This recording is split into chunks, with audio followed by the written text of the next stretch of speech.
Hey there, welcome back to 16 Stops, a podcast. My name is Josh, and I'm here with Brandon. What's up? And today, in episode 20, we're talking about, is Canon back? Well, we're back. We are back, Josh. Canon's back, we're back. I'm clipping the shit out of this microphone. I can just feel it in my bones. All right, do you need to reset that, or are you good? No, let's roll. Okay, all right. So first of all, Brandon, I feel a little rusty. It's been a while since we've done this. I know before we started rolling, I'm like, what's the intro again? So we had to watch one of our old videos just to see if we knew what we were doing. And I'm going to be honest, I like that this part feels natural. I'm really scared about getting into the edits. Like, what graphic did I use? Thank God I still have like an assets folder. All right, so let's look at the elephant in the room. Let's address that. What happened to the podcast, Brandon? Let's talk about it, because I don't even know, it's been a while. I don't know how long it's been, but. I think it's kind of hard to put like this is exactly what happened to the podcast. One, we're both adults. Two, we both have jobs and families, and this is just down. We love doing this, but it does require a substantial amount of time. You might not see it, but Josh actually puts a tremendous amount of time into the pre-planning of each episode. Josh is very much a professional when it comes to like he's a great podcast host because he does so much due diligence in planning of the podcast. Then there's a huge amount of time that goes into the editing of the podcast. Now we've been able to trim that down, and me and Josh kind of like separate those jobs out between each of us, but it's a lot of time. There's some back and forth, like he's sending me files, I'm sending him files, we're pulling stuff off a server. Like, it's just time consuming. And then I think the other part is, I don't know about you, Josh, but I think for a good long while, I kind of just got creatively burnt out, and I think maybe I got a little tired of just talking about gear. Okay, but today we're going to talk about gear. Today we're talking about gear. Well, that's something I've had to like reconcile with. I've traveled a ton. I completely rebuilt the studio. I mean, there are a lot of things that happened. Yeah. You were also doing a lot of client work. That was going on too, which yes, I've dialed back mine as well. I'm mainly focusing on YouTube right now, but I also want to say, Brandon, that you're an incredible podcast host as well. Thank you for all the different things that you bring and the creative element. Namaste. So it's not. And I have to say, like, you know, Brandon and I, we got past, what was the magic number we were supposed to get past? I don't remember what it was, 7 or something. Of what? 7 podcast episodes. Yeah, I think it's 7. 7. Okay. If you can get past 7. It means you're not a crony. Okay, and we got to 19, so I was feeling like we were enjoying it and having. So I do want to mention though that we're going to kind of change the format a little bit, because I think we're going to try to maybe shorten the podcast, but we're going to let it go however long it goes. But in terms of like the time of each episode, but I don't think we're going to do the whole like, you know, what did we buy and you know, like all the news. And I just think we're gonna get more into the topics a little bit sooner. I think that's going to benefit everybody. I agree, including like pre-production, editing, yeah, people listening, all the things. So, and also I do want to mention, like, I do a weekly live stream, so I can get into all the nitty gritty of all the new releases every week and stuff like that if people still want to like hear that and do that. So, in terms of a schedule, Brandon, I don't think I want to like pin down a number, but we're going to aim for every 2 or 3 weeks, I guess. Yeah. Like we Okay. want this to be sustainable. Nobody's paying us to do this. Josh just looked at the numbers. Guys, we made $3. All right? We made $3. Nobody is like, B&H is not like sponsoring this podcast. I wish they would, Josh. Use your connection, you know. I'll work on B&H, help us out so we can, you know, $25, something like that. Just enough for my caffeine fix to keep going. Okay. But that'll be great. Yeah, I think we want it to be sustainable. We love doing it. It sucks having to take big, long breaks because that just hurts the channel anyway. So as long as we can make it roughly sustainable, hopefully we can carry this on for quite a while. Yeah, I think that's the goal, is sustainability. We want to make sure we're getting out some episodes versus being like, if we don't do it every week, then we're failing. Like, yeah. We're trying to be realistic about it. All right, so before, I do want to jump into the topic, which of course are the new camera releases, but let's just catch people up a little bit because it's been a little while. Yeah. Where are we at with gear nowadays, Brandon? Like, where are you at? Because I think people always want to know what we're shooting on, what we're, you know, like all that kind of stuff. Yeah, man, I've just... This is like an existential thing that might require its entire own podcast. I think the next episode. podcast we want to talk about this. So In the last 7 months, I've had some pretty stark realizations, just like a come to Jesus with myself of what I really prioritize and what I really need as a photographer and a videographer. And I think I've been lucky enough to shoot so many different things like you, Josh. I think we've both gotten to the point where things are so good nowadays. It's really hard to find a bad camera that doesn't take a great looking photo or just shoot a really great image. And so for me personally, I have changed so many things to get me to a point of where I'm enjoying the experience of that camera and like how I shoot more than just based on specs. And I've bought a lot of cameras that are actually lower on the spec tier, but just the process of taking the photo for me is so much more enjoyable with that camera. So that's kind of where I'm at. I had a bunch of cameras, I slimmed them way down, and then I bought a bunch of cameras again. So, and I probably slimmed down maybe just a tiny bit. So would you say, Brandon, and I kind of know the answer, but your gear is kind of skewing more towards photo than video at this point? Yeah, I think a part of that was the creative burnout. I think at some point I've kept my KX and I've kept my Komodo because I enjoy shooting on them so much. However, I realize that for what I'm doing right now, they're super overkill. And if I were logical about it, I would probably sell them because I'm not getting jobs that necessitate those cameras. And I've purposefully taken little mirrorless hybrids on some big shoots just to see if they would be good enough, and they were. So, but I love those cameras so much. I keep them because just in case. There's nothing saying that fire, that creative fire where I want to go shoot something big won't come back. So they're just kind of in reserve. It's not costing me anything to keep them. And then everything from the photo side has gone, I know I'm going to get hate for this. Everything has gone Leica.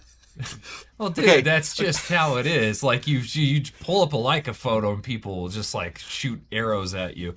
But Or red. You have like the major hate brands. Yeah. Like everyone's gonna hate on you. I'm okay with that. Like, Yeah. I had the Ghost, I had that Q2, and I had the SL2S like before we stopped doing the podcast. But since then, I bought a monochrome. I got a Q2 monochrome, an SL2, and a M11P. I bought the SL3, and I just did not like it. I did not have a good experience with it. And my camera store is just so damn cool. And they worked out a deal with like where they literally just basically swapped me an M11P for an SL3. And I got it because it's so different than anything I've ever shot. It's a completely different experience. And it's really challenging me as a photographer. And it's weird. It's scary. I miss a lot of shots. But I kind of want to grow. And you don't, and like, I'm just having a hard time growing with like the things that do everything for me. So it's just different. Like you can torch me in the comments if you want. I don't really care. But these cameras bring me a lot of joy. And I'm fine with that. So I just came up with another idea for more episodes, so we'll talk later about that. But okay. I wound up selling my Komodo for a lot of the reasons that you just mentioned because it's just I don't need it for the things I'm doing. Yeah. So I came to that conclusion too, and I was a little bit more rational about it. But I love those cameras. I love them. So before I talk about me, Brand, I just want to be. So let's set the record straight. So how many Leicas do you own right now? 5. All right, so you don't own any Canon cameras right now. I don't own any. I have 5 Leicas. I do have I got rid of the R5C and I bought a Panasonic S5 II. Okay. Because it just like the way I was using the R5C was mostly just vlogs and walking around and Right. like that sort of thing. And I'm like, well, an S5 II will do that for almost a third of the cost. Like I bought it Right. used, but brand new for $1,400. So I got an insane deal on it. And because I had all the Leica glass, like it just made sense. So no Canon. All right, I want to come back to that probably later on in the discussion because that kind of ties into the cameras we're gonna talk about. True. For me personally, I've slimmed down things, and then you kind of like sell a bunch of stuff, and then you're like realize what you need, and then you kind of start buying stuff again. And I've been buying a lot of lenses lately, which has been fun. I own two Blackmagic 6K full frames I bought when they went on sale because for $15.75, like, are you kidding me? Yeah. Josh, can I ask I you a question?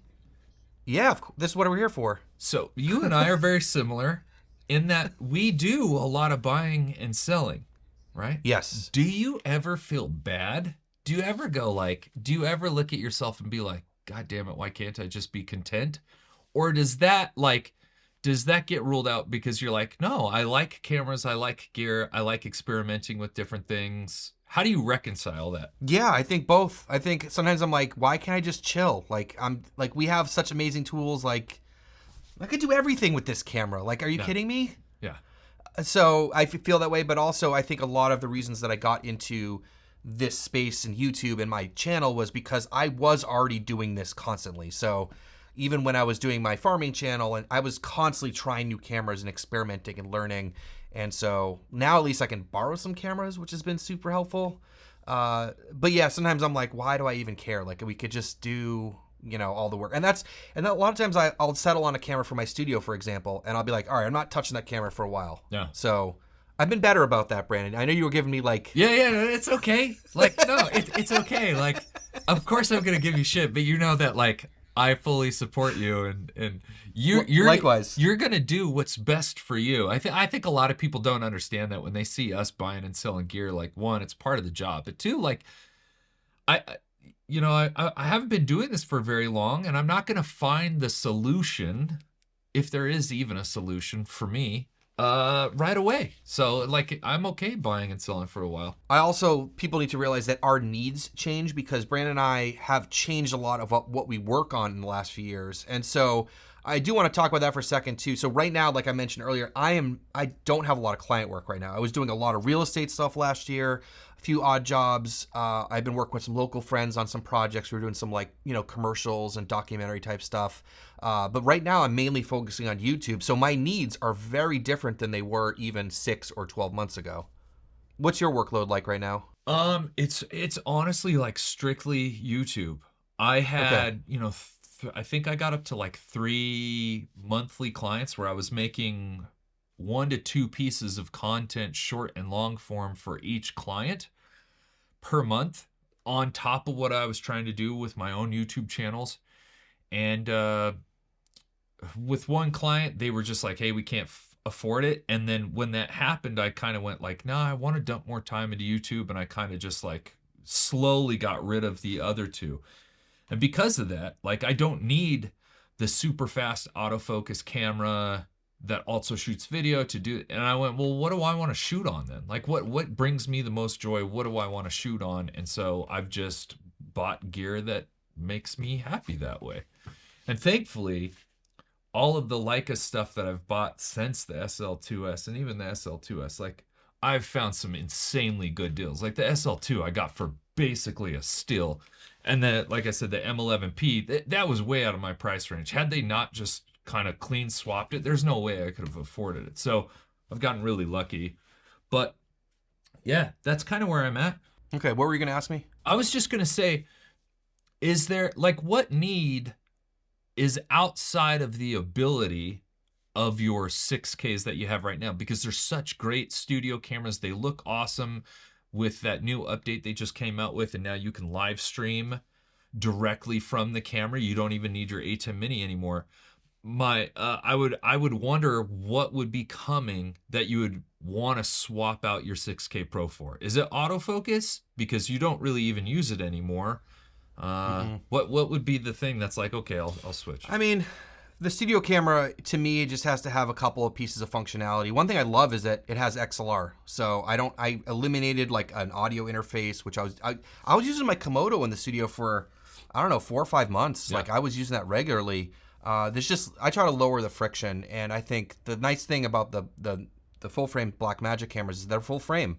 And I really, if I can have full frame, I like it because this is not a big room. And so I like to have that option for less depth of field, or shallower depth of field and stuff like that. But it's not usable for every job and every situation. So I'd still enjoy having mirrorless cameras. Yeah, that makes sense.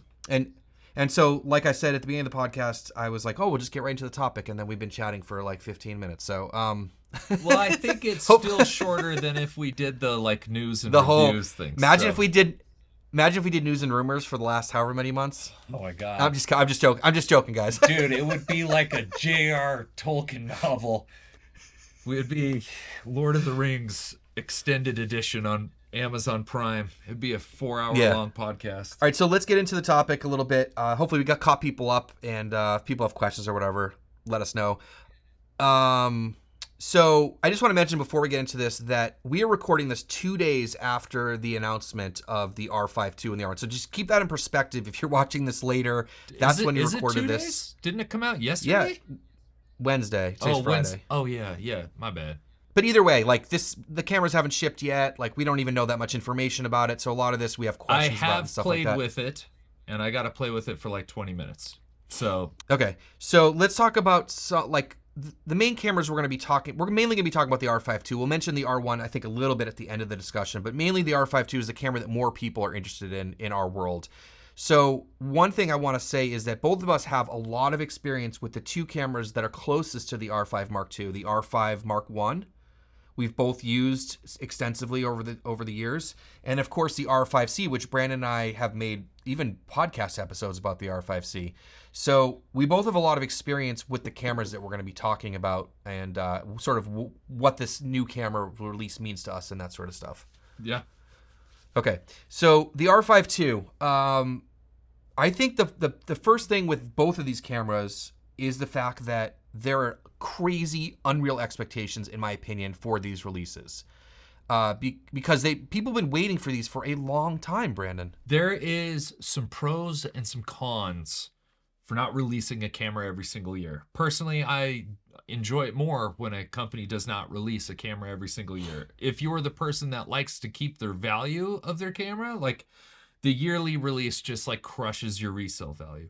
But as we've seen, if you go too long, then people are like, oh my gosh, what is Canon going to do? They're going to dump so much tech into it because they've had like 5 years since the R5 Mark I.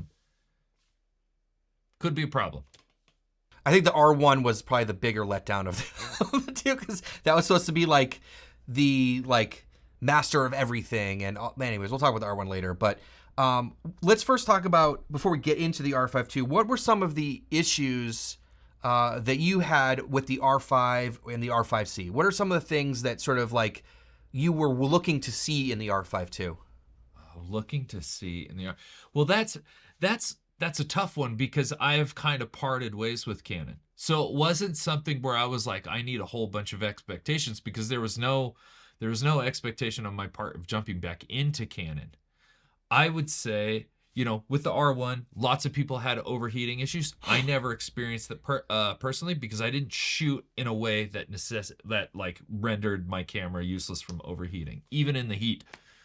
In the R5C, I would say for both of them, battery life was real bad in the R5C, and I'm not a person that likes to use battery grips, mostly because both you and I take issue with the idiocy that is a battery grip. It's not a battery grip, it's a grip full of plastic that holds one tiny extra battery. Dumbasses are making it. Sorry, that's facts. So battery life in the R5C was a little bit of a combustive topic, and then micro HDMI was kind of annoying if I wanted to use it with a monitor. It's just, I don't have a lot of faith in those little ports, and you break them, and that's, if it's supposed to be like a professional camera, I want like a professional IO. I think the other part of it was just, with the R5 Mark I, it kind of, the dynamic range wasn't that great, let's be honest. And with the R5C, I think everybody expected it to have C-Log 2. And I hear a lot of people say, hey, but you can get C-Log 2 in post if you just dial the raw. Yes, I get that. But like on a C70 where you have Canon C-Log 2, you can do that without shooting raw and thus save yourself a ton of memory and storage space and the hassle of converting after. And so that was kind of a big letdown. So I guess, answering your question, short story long, my biggest thing was I would love to see C-Log 2 just natively in the camera so I don't have to do that.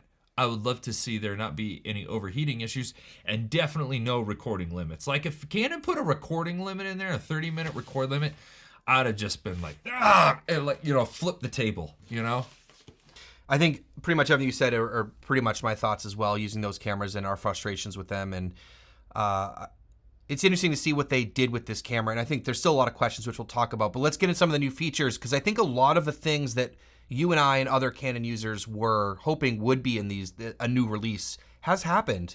So first of all, the dynamic range, they're listing at 16 plus stops. So first of all, it made me like, so 16 stops? Yeah, like, yeah. you know?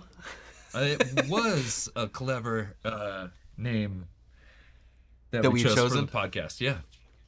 So what's interesting about them saying 16 plus stops, I think a lot of people get really frustrated with camera companies because they'll say 16 stops and then they're like, what do you mean? CineD tested and it has 12 or 12 and a half. And it's like, that's how many stops the sensor can see with all the noise and everything, right? Yep. Yeah. And so measuring dynamic range, I'm going to get way more into this on my channel coming up in the next month or two. Hopefully going to be adding some new tools and testing procedures and stuff, which is going to be a lot of fun for both me and everybody else.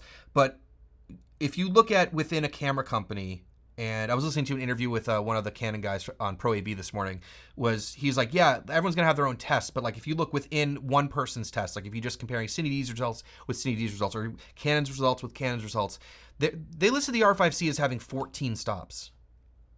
And so they're saying that this one has 16 plus. Yeah, that's pretty significant. That's significant. Of course, we're going to have to see what it looks like, right?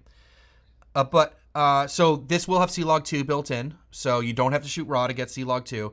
And I also want to say about what you were saying before about the RAW. When you shoot on the R5C and you shoot in RAW and you interpret it as C-Log 2, there's not much more there than there is in C-Log 3. There's just a little bit. There's not really that much more. And so you got your hands, like you mentioned, on the R5II for a few minutes. What were your impressions just like looking through the viewfinder and thinking about the dynamic range? Because you're comfortable with the Canon cameras. Yes. It's, again, I did not have it for a long period of time. I think they would have let me use it a little bit longer, but anyway. The LCD and the EVF are fantastic. And right when I picked it up, I went, gosh, I kind of miss this camera compared to my S5. S5 II, tremendous value, but it doesn't feel nearly as good as the R5 Mark II, nor is the EVF or the LCD as good. Now, putting it into C-Log 2, which was kind of weird to do on an R series camera. I bet. Super flat. It looked really, really flat. And that gave me a lot of hope. I was like, okay, I can see some detail out the window, and looking at Kenny here, who's just being backlit like crazy, his face still has plenty of detail. I called Josh and I was like, oh, well, I sent him a photo and I had it. And he was like, what? He was like, tell me everything. I'm like, well, what do you want to know? And Josh said, can you send me a clip?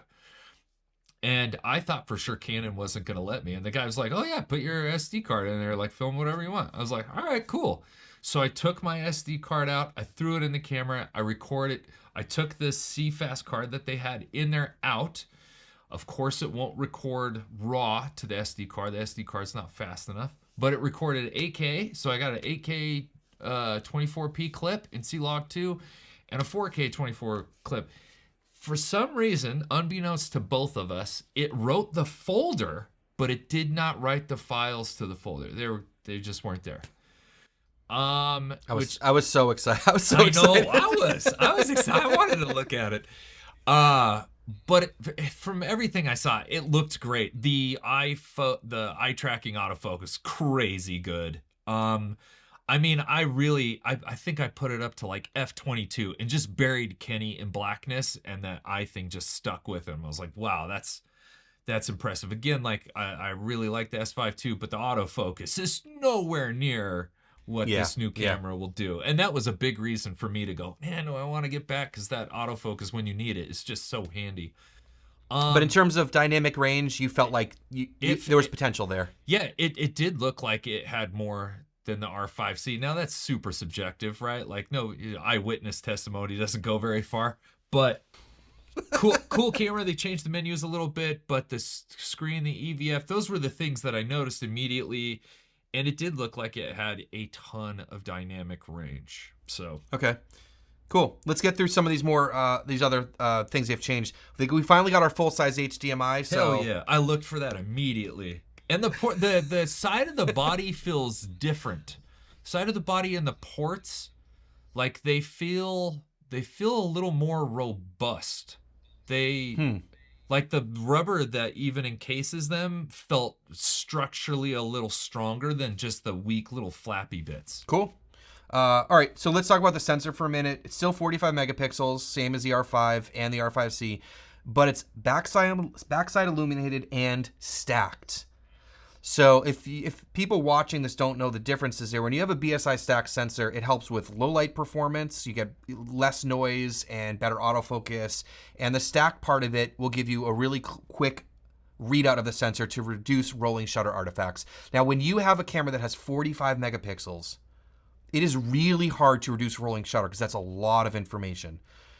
From what I'm hearing, the rolling shutter is similar to the R3. Yeah, that's crazy. Which has a 24 megapixel stack sensor. So that is really awesome.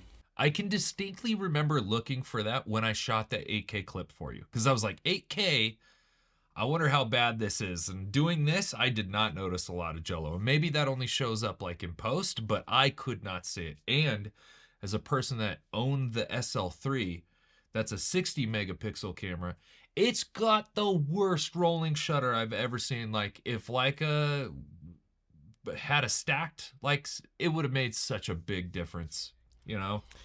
Well, they're not, I don't think Sony's going to sell their A1 sensor to people, so you're stuck with the A7 R5 sensor. So that's awesome for a lot of reasons, of course, moving subjects, camera moving, but also handheld video. When you have less rolling shutter, it looks better. You can stabilize it easier. It looks more natural. And I think some people are criticizing, the new releases for not going with the global shutter. Peter McKinnon was one that was like, well, that's a missed opportunity. I mean, I think they're getting really. But I don't know if I ever expected Canon to make their own global shutter for it, but.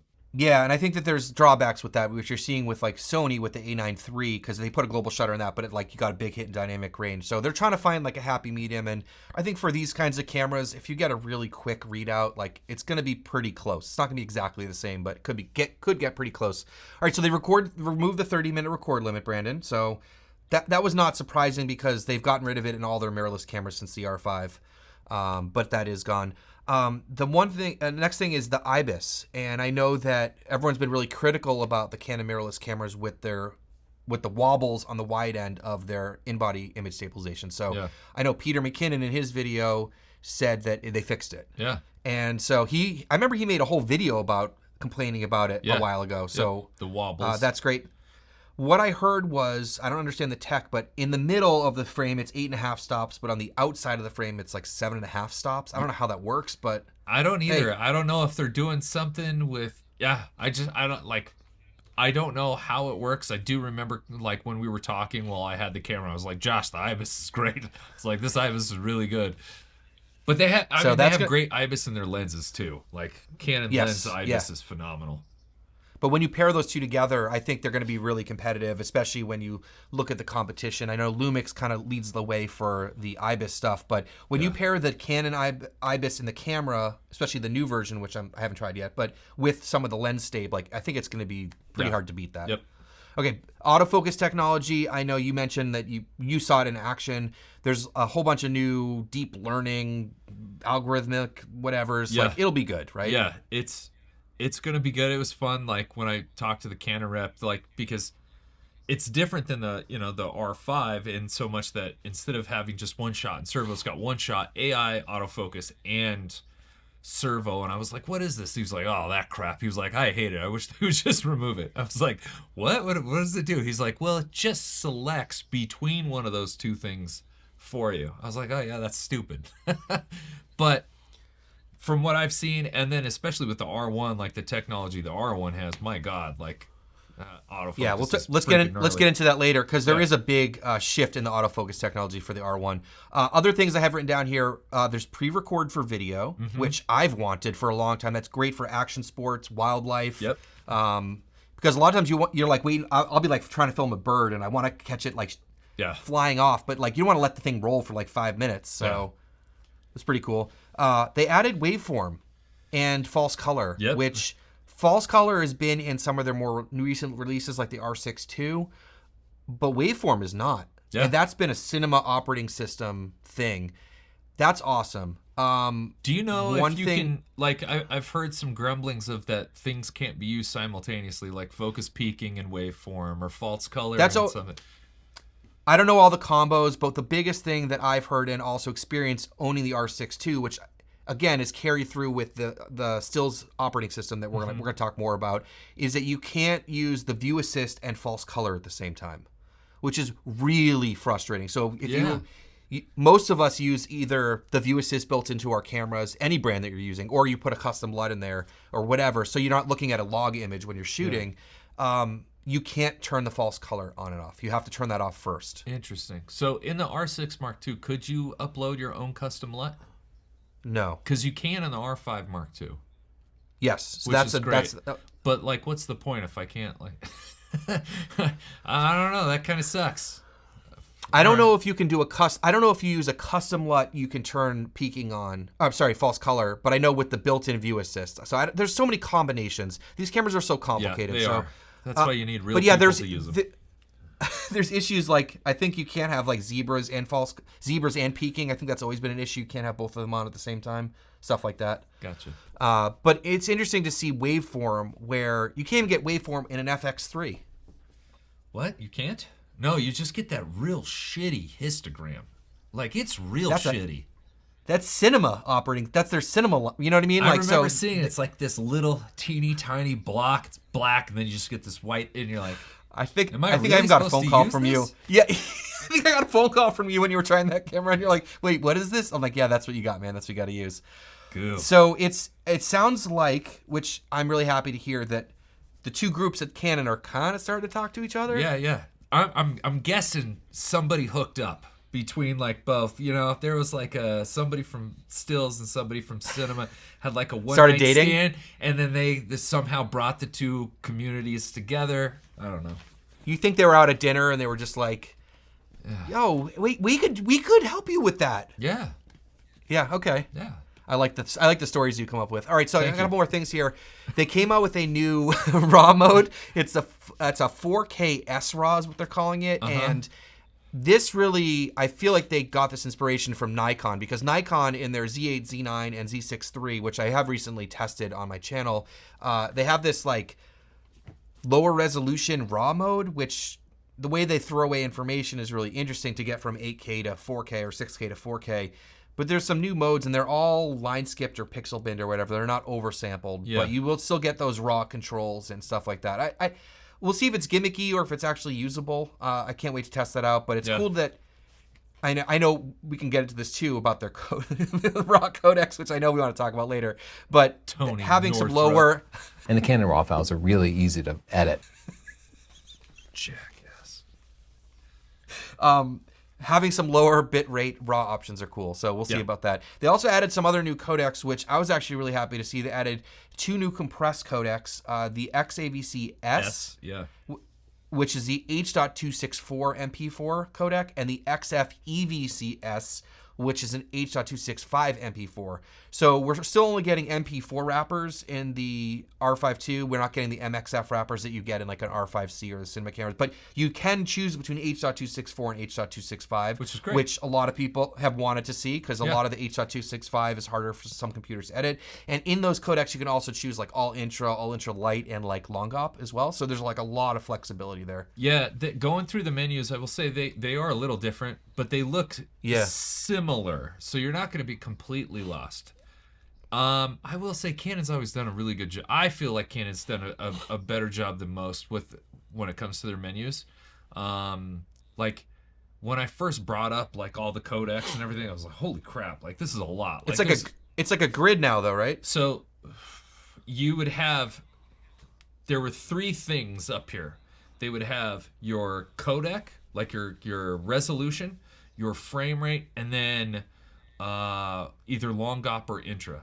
So you would go to your resolution and you would get all of your different resolutions. You would select on it. And then when you went to your frame rate, it would either be white or it would grayed out. And then when you went to your long op or intra, and there are three different types of intra, just FYI. There was like an intra high, an intra, and an intra low. And then long op. So you had four options there. And so it would gray out what you could or couldn't select. This is getting out of control. This sounds like the Fuji options. Dude, it was, but it is, there's so much, but they do a good job of making it easy. Because it's not like you can see all the options and then you've got to figure out what works. It's just you can like just go.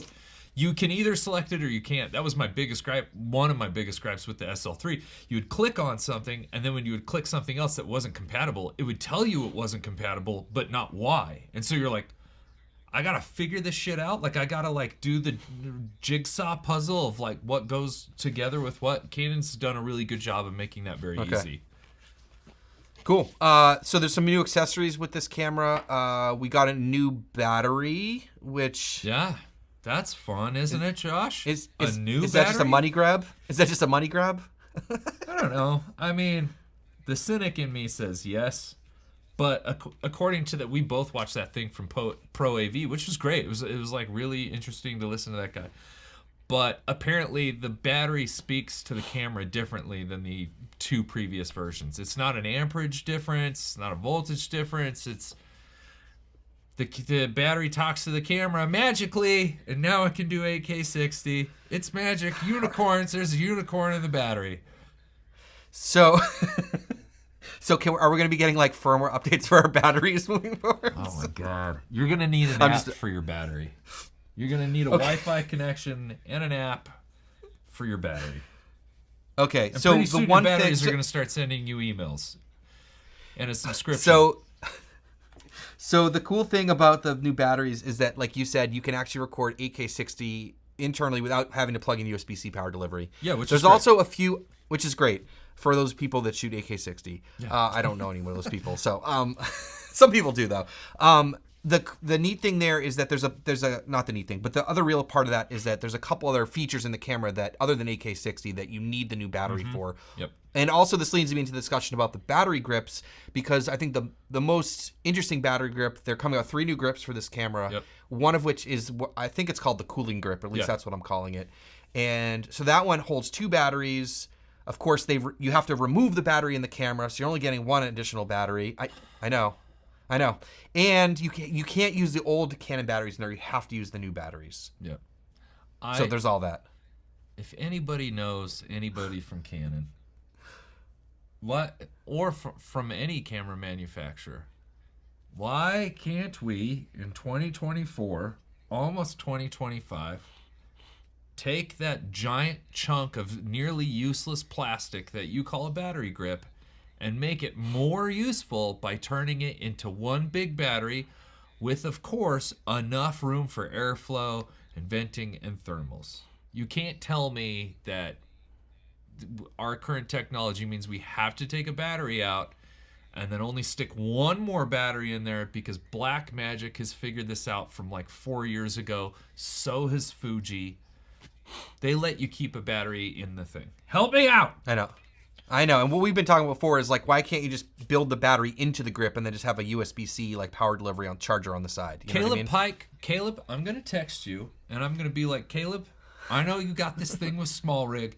Make a freaking battery grip that's one giant ass battery. All right, Caleb? Come on, I know you were in YouTube retirement for a while and now you're back. So watch this video and make me a damn battery grip. So there's 2 other grips. One's like the normal grip, and then one has Ethernet on it. The cooling grip actually has Ethernet too, but they removed all the buttons for shooting vertically, which kind of makes sense. What I'm really curious about. So let's get on to the questions I have, and probably you have too. The biggest thing I think a lot of people are wondering about is the overheating, and how that's going to play into using the grip, not using the grip, which codecs, all that kind of stuff. Mm-hmm. I am hoping, thinking, wishing, or just whatever, that 4K 24 will not overheat. That's like... From the chart I saw and from that interview, it really sounds like it doesn't overheat. Without the grip? Without the grip in that mode. Okay. And just in 4K 24, not RAW, right? Yeah. It'll just shoot indefinitely. But doesn't it have like a record limit, like a 2-hour... I didn't see that, so okay. I could, it's really hard to keep up with all the. I heard this, I heard that, and I started reading through the specs. I'm pretty sure it does not overheat in that specific mode. I think if you start going up a little bit higher or start doing the taking photos while it shoots video, it does overheat. So there's also different modes in 4K 24 in the compressed codecs, like there is in the R5. You can shoot the 4K fine mode, which is oversampled, and the normal mode. So I'm curious if that's the difference. Like if you put in the R5, the OG R5, you could shoot it in that non-fine mode and it wouldn't overheat. Yeah, I think people use the crop in workaround because they would crop in and it would give you like that oversample, and then they would shoot it and that would give you like indefinite, but then you were cropping in. Yeah, spin the wheel. All right, so overheating is going to be a big question mark overall. I will make a very hardcore overheating video because I'm in North Carolina. Yeah. It's going to be the middle of summer. It'll be nice and humid. I'll do all the testing. I'll record my testing with this camera because it has the fan in it. Yeah. But go ahead. Okay, so here's a question that I have. They created this battery grip so that it wouldn't overheat. And from what we've seen in this little chart thing that we saw, the battery grip does help, but it doesn't prevent it from overheating. Like, there are still overheating limitations set within the camera. Do you think perhaps, because we all know how crappy the Canon RAW codec is, how challenging it is on every computer to edit, do you think that this codec is causing some of the overheating? Because I know the Nikon, like the NRAW, you can shoot for much longer before it overheats compared to the Canon at the same frame rate. I'm sure it's part of the equation. I'd have to think first about the codec because the thing would be bitrate. Because one thing is that writing large amounts of data to a CF Express B card gets really, really hot. Yep. So that would create heat. But we're getting overheating in the compressed codecs as well. So, you know what I mean? Like 4K. So, but I hear you on that. And I think that that's a huge issue that a lot of us have with the Canon RAW codecs is they suck to edit. Like they're really hard to edit. They're really big. And all that kind of stuff. So I think more work needs to be done with that, or maybe they should have bought red instead of Nikon buying red, you know? Okay, so I just... You didn't even hear that comment? No, I did. You talking about red instead of Nikon. All right, so other questions I have, dynamic range, they're claiming a lot, so we'll see. That's a big question mark because if this camera doesn't have significantly improved dynamic range, that's not good for this camera. Like this has to make a pretty decent jump in my opinion. Yeah, or I mean, or you go to other systems because, well, I'm just saying value for money, right? Like you start to look at other systems, or you just don't upgrade. Like you're like, my R5 is, like if there isn't a big jump, then like is the full size HDMI like the big draw or the 4K 120 with audio? I don't know. Also, C-Log 2, the way it handles highlights is a lot better than C-Log 3, so that could be even make it appear like it might have more dynamic range just the way it handles the highlights. So again, this is all stuff we're gonna have to test out. Yep. Battery life is a big question mark.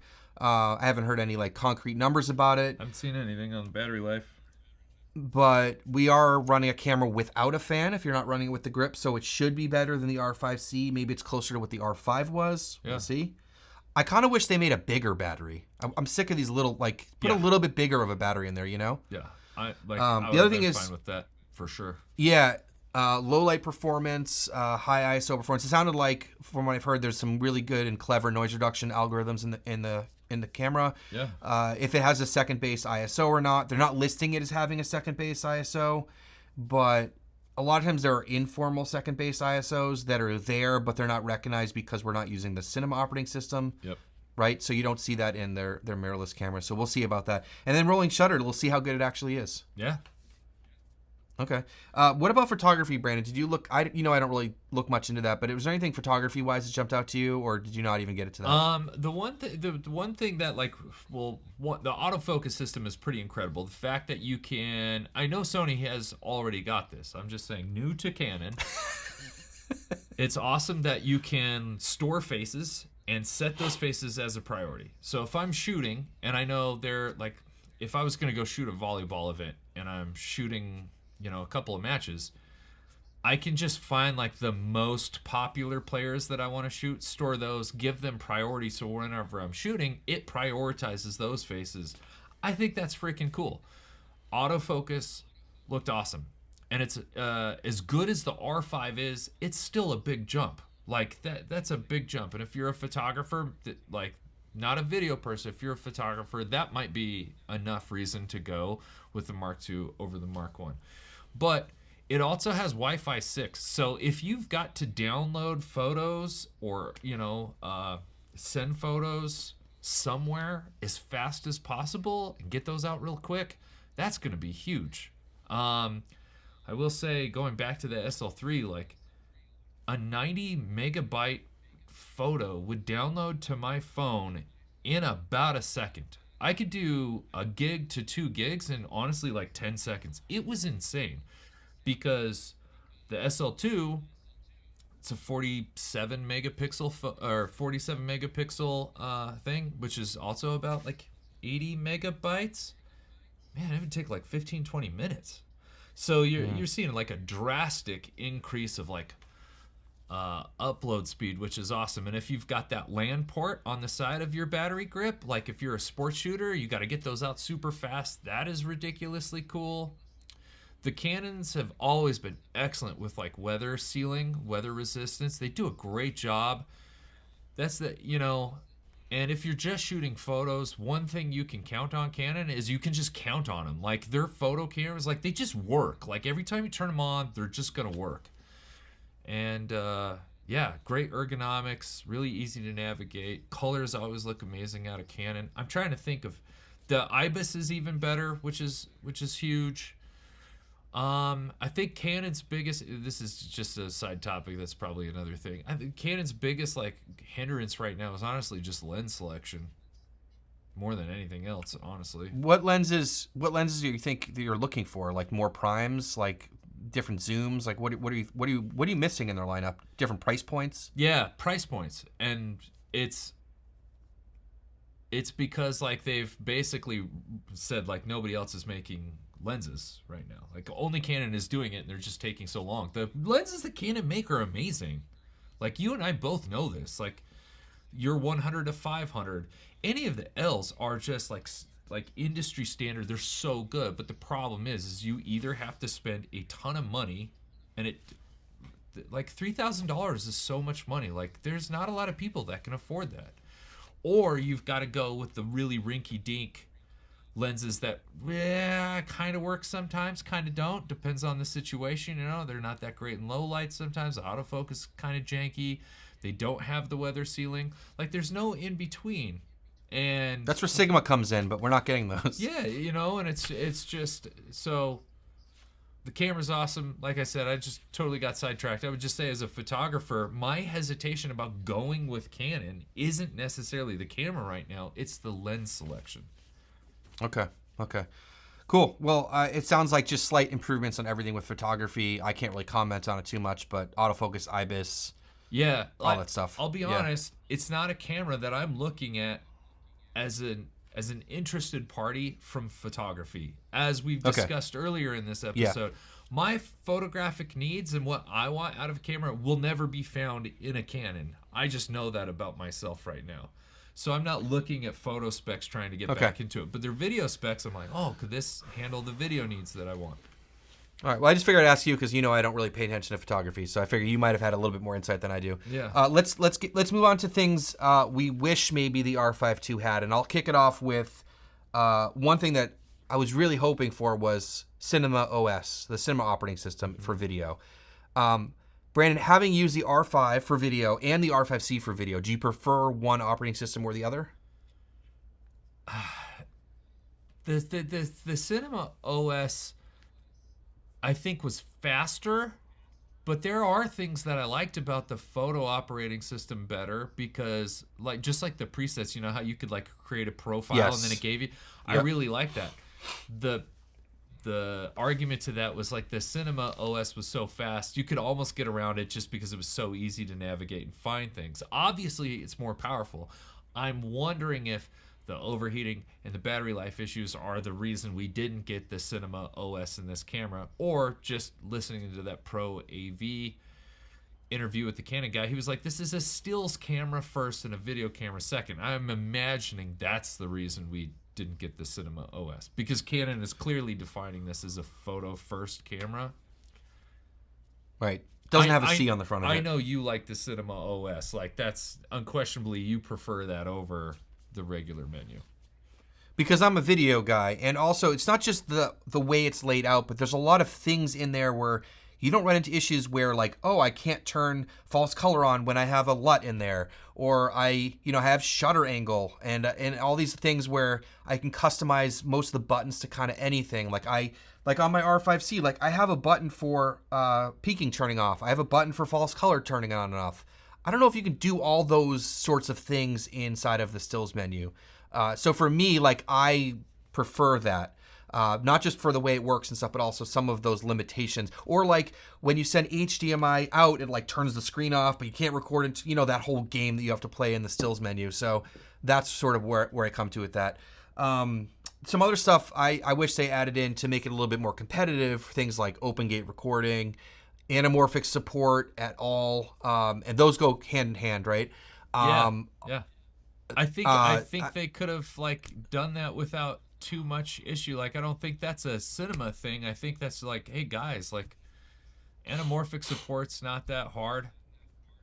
Shutter angle, it does kind of confuse me that they gave us so many new video features, especially C-Log 2, false color waveforms, but shutter angle, like, guys, like, my Leicas have shutter angle. My Leicas have shutter angle. And that is not a video camera at all. Like, well, because Lumix helped him with that, right? well, I mean, Leica's really big into cinema. Like, they have the lights version, and like, it's pretty crazy. Like, when you press a button and it switches it over to cinema. Yeah, like, that is cool how those work. All of the cinema terminology from their old lights stuff. So I'm just saying, if the Princess camera that doesn't shoot video that costs $7,000 can have it, like, it should have it. Okay, let's talk about one of the biggest things that people are going to complain about with this camera, and that's the not oversampled 4K 60. So this, I think, is kind of a weird miss for Canon, and I have some ideas about it, but... Question, Josh. Yeah. Why? Maybe that's important. Why is it important? Why is it important to have that oversampled 4K 60? What are people missing because it doesn't? So when you line skip or pixel bin or whatever you're doing, no company actually tells you exactly how they're throwing away that information. If it's oversampled, they'll say it's oversampled, which we understand how that works to some extent. But everything else, you lose resolution. You don't lose resolution. It records in the same resolution, but you lose detail and sharpness. Okay. And sometimes you can introduce things like moire as well when you are line skipping or pixel binning. Now, Canon does a really good job with their optical low pass filters, and you usually don't see moire and that kind of aliasing going on in their cameras. But I think people also want the same quality when they're shooting in 4K 24, that when they go to 4K 60, it's the same thing. They want the same field of view. They don't want it to crop in, right? They want the same quality. They want it to be the same. And for me personally, like, I used 4K 60 a lot for real estate last year. Mm-hmm. And that would be a serious bummer to me to know that, like, if I shoot in 60p, like, it's not the same quality as if I shoot in 24. Yeah. I think the other, from the grumblings that I hear from people, is it true that 4K 60 oversampled is offered on cheaper Canon cameras, but not this one? Because that doesn't make a whole lot of sense. It's funny, you can get the R6 Mark II. You can get the R8, which is what, like $1,300? That has oversampled 4K 60. I mean, it overheats in like 3 seconds, but it has it. So what's the limitation then?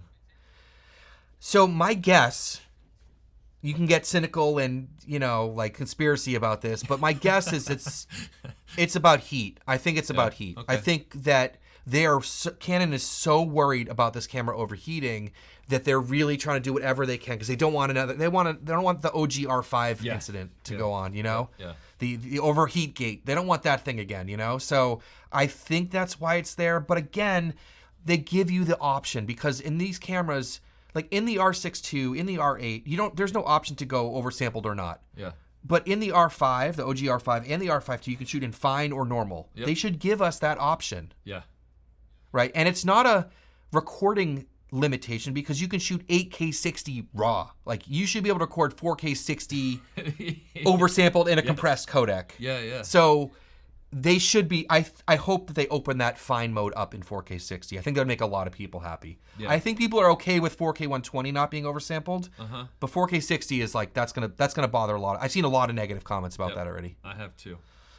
Okay, one other thing which I don't know about, but I doubt they fixed the custom white balance in video mode because that is atrocious. And you know what I'm talking about. Oh yeah, it's the most. I never figured it out. It was so confusing. I was like, what do I have to take a photo of? Like, can't I just this thing? This is just what color is this? Okay, gray. We got the middle gray. Okay, like let's. I never understood it, so I was just like, F it. I'm just gonna leave it like 5,500 and just like shot it. And just If they didn't fix that, I would be. That would surprise me. I haven't heard about it, and I assume it's the same because there's all those other quirks in the Sills menu system, like the HDMI output with the LCD screen and the no false color with the view assist. Like I bet you it's still that ridiculous system. Otherwise, someone would have mentioned it. Like it's interesting because I was the one that made the statement. Like the Pro AV guy was like, the Canon guy was like, it's a stills first, video camera second. And that's such a weird argument when it comes to something like this because it's like that has nothing to do with like video or photo being first. That's just give us a system that's easier to use and will make us happier. Yeah. Anyway. So let me get on to talking about the price because this camera does have so many things going on with it. So there's been some criticism about the price, but I want to put a couple things in perspective here. I'm not justifying the price increase at all, but I just want to give some numbers here. The 5D Mark IV came out in 2016, and it was selling for $3,500. I think people sometimes forget that the 5D series is an expensive camera. The R5 came out in 2020 for $3,900, and in 2024, the R5II is selling for $4,300. So I think a lot of people are expecting the price to be the same as the R5, but it's always gone up a little bit from year to year, or from model to model, which is 4 years apart. There's inflation. These cameras are way more powerful, all that kind of stuff. How do you feel about the price at $4,300? Obviously, I was hoping it was a little closer to $39.99. Again, I have no interest in buying the camera, so I'm saying this as a person that's just like, what? And I go, oh man, that's kind of a bummer that it's like a little bit more, and then I immediately go, what's the Z8? Like, how much is the Z8? And you look at the Z8 and you're like, wow, that's like $3,500 right now. But also, like, what is Canon's like bottom line? How much is their profit? Is there a way to like, I have to wonder like, hey, if you would have priced it at $39.99, because I have seen people say that extra $300 really does make it a harder pill to swallow. I doubt I'll buy it. Like, if you would have made it $39.99, do you make up for that extra $300 in sales because you just sold like 10% more? I don't know. I kind of feel I don't know. I don't know. It's I think part of it too. Part of it too, Brandon, is like they're selling you other stuff too. So like I pre-ordered the camera. Yeah. I also bought the cooling grip and 3 new batteries. Yeah, you spent like 5 G's. 5 G's. Yeah. That's a ton of money. Mm-hmm. That's a ton of money. It's a ton of money. I understand that you're getting a lot of value. I think maybe if Canon had come out with some, because right now I don't think anybody is saying Canon like leapt past the competition. I think they've caught up to the competition. That's only going to last for so long. Had Canon done something to put them past the competition in one way or another with this camera, then maybe the price is justified. To me, so let's talk about competition, because that was a big part of the video that I made to reaction of the announcement. Was I said yes, they've caught up. They're not past anyone now. They're just caught up, which is great. Yeah, I don't, I'm happy to see Canon getting back in there and going head to head with Sony and Nikon. I can't believe like even a couple years ago you wouldn't say like, oh, catching up to Nikon, but they kind of have been playing catch up. Yep. But the competition, like the Z8 you said, is like around $3,500. The interesting part is when you start looking at Sony, because I think the closest for a little while. Yeah, and I think they're gonna be like, hold my beer in a couple months, and it's gonna get insane. I can't wait to see what they come out with. Yeah. But when you look at their comparisons, the A7R5, which It's a high resolution stills camera. Mm-hmm. The R5 II is way more capable in video mode than the A7 R5, right? Like Mm-hmm. there's so many more features and quality and all that stuff. But to me, really, the camera that the R5 II compares against in Sony is the A1, right? Okay. 50 megapixel stacked sensor, 8K, all that stuff. That camera's selling for $6,500.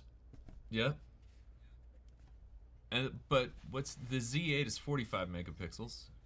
I think it's like 45, 46, something in there. Yeah, So, but those are the two closest competitors. I believe so. Yeah. Yeah, so I don't think it's we're valuable. not that far off. Yeah, it's valuable when it's compared to the A1. It's maybe a little overpriced when you look at it compared to the Z8. And then, but this has a flippy screen. The Z8 doesn't have a flippy screen. Like there's some. The thing you said is you're like, I'm excited. That's what like Canon being competitive means other people are going to do more, and that we just reap the benefits of it. Can you think of any other competitors? I was thinking about the other brands like Lumix. They haven't come out with a camera sort of in this world yet. Fuji, like No, it's just those- like this. It's That's just it. You that's got it, the right? Z8. Okay. I mean, like my SL2, yeah, it's got like the same megapixel, but it doesn't do anything like that.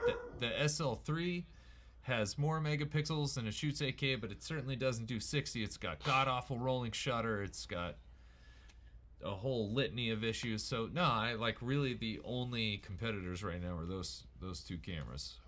Okay, and I know this conversation is going on for a while, but we have a lot to say about this. Yeah. What about the R5C? Because I think a lot of people are going to be curious about how it stacks up against the R5C. For me personally, I own the R5C. Yeah. I was kind of hoping the R5II would beat it in every way, and it doesn't beat it in every way. No. You know, really it comes down to like, do you need endless recording or not? I think that's the biggest differentiating factor. Do you want to record forever and never have any issues or any limitations? Get the R5C. Yeah, and I think the cinema operating system and all that, I think like this fits in more production situations. Yeah. Right? Yep. Like if I was going to run an event where I can't manage this camera and I can't even think about it, like I'm grabbing this camera over the R5 II until I test out the R5 II and maybe it is reliable. Yeah. But this will not overheat in any mode, any time amount. Like you could put in a power USB-C in here. Yeah. This thing will run all day long, no problem. Yep. Yeah, that's a big difference. I think people forget that sometimes. The other big difference also is IBIS versus no IBIS. Now, That's true. most of us content creators, we do like having IBIS. But there are some filmmaking situations where you don't want IBIS. So you're mounting a camera on a car, or you want to have a more organic filmmaking handheld look if you put a lot of weight on it and then you get that sort of natural movement. That's a pro or a con depending on how you feel about it. Yep. Yeah. So, do you think that this still has a place in the lineup? Oh, absolutely. For sure. Okay. If it didn't, they probably wouldn't sell it. And I think it was interesting because we all saw those rumors, and like the leak was like, if you had any concerns or questions about which one you should buy, this puts it to rest. And I'm like, well, you totally didn't. So, yeah, I think the R5C is an awesome camera, and if you know what you need to shoot, then like buy accordingly. But Yeah. I'm glad we have both. It's cool that Canon like made the R5C, and I really hope they make an R5C Mark II. That would be dope. That would be cool. Is Canon back? Like, are they back in the game here with this? Because I feel like we've been waiting for a long time. Okay, I feel the same way too. I do feel like they've caught up. I don't think they're like, other than the new autofocus stuff in the R1, which is pretty cool. Like, I don't think they've like leapfrogged the competition at all. They're just back in the game for the time being. Yeah, that's the key for the time being. Because instead of them just competing with Sony, now they have to compete with Nikon too. Like, it wasn't just like those two we're talking video, right? Not photo. Like, Yeah. in the video side of things, like it was just Sony and Canon. And now, like, you got a legit player in Nikon that's pushing everything because they were already really good at photo. Now they've got great autofocus. Now they have all these crazy video specs. And once they strap a Raptor sensor and a Nikon, it's going to get insane.